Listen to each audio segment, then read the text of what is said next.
Hey, good afternoon. This is Clay with Clay's AC and Auto Repair and Clay Motion here in Grand Rapids, Michigan. Today we're going to work on this 2010 Liberty. If this video is helpful, please like, share, comment. Most of all, please subscribe. You can also like me on Clay's AC and Auto Repair on Facebook. If you got any questions or comments or concerns, just go ahead and send them through the messenger there. It's much easier for me to read them and everything and find them. If you want, and this video is helpful, go ahead and turn down the volume on your computer and let my videos play. So what we got is a Jeep Liberty that doesn't have much heat. It has a little bit, and what we did was we assumed, because this had a brand new water pump and stuff in it, we assumed that the heater core may be either plugged or, you know, just not working real well. And what I'm going to go over is how to get this heat back.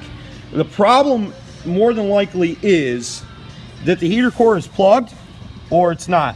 Now I believe this is your inlet line because this line is the hottest, okay, when it's up to temperature. This line is cooler, okay, so that tells me that either there's blockage in there or it's just not ventilated, you know, it has an air bubble in there. You can do a couple things to get air bubbles out. You can jack up the car and you'd have to raise it up really high, so that's probably not going to work in this situation because this car is already pretty high. And I'm just going to show you a little trick that I made up to be able to do this. We already pulled the hoses off and we flushed out the heater core, and that was one of the issues. That had a little bit of crud in there. Now we want to get our heat back to where it's good.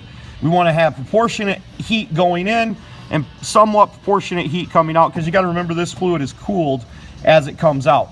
So what we're going to do is we're going to pull the clamp back on this side. We're actually going to stick a hole in the top of the hose, and the reason that we're going to do that is because these hoses come out about, I'd say about 3 inches. So if we take and put a hole at the very tip of it, that allows us to keep the hose on there.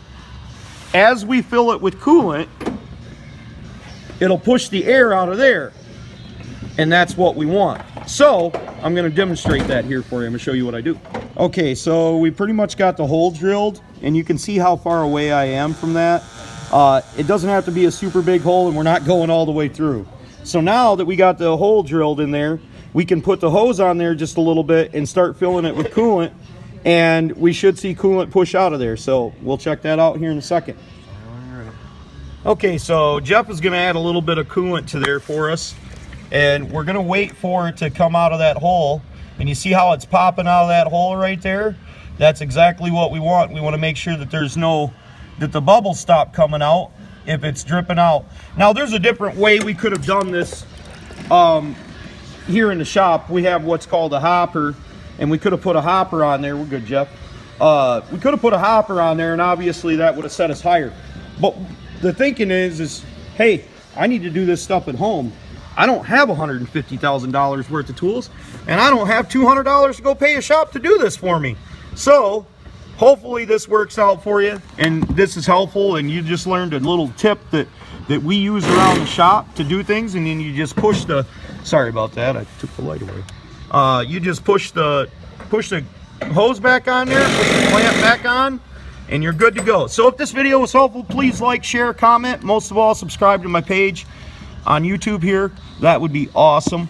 And remember, if anybody else can do it, you can do it too, and you can't break what's already broken, so you might as well try to mess it up.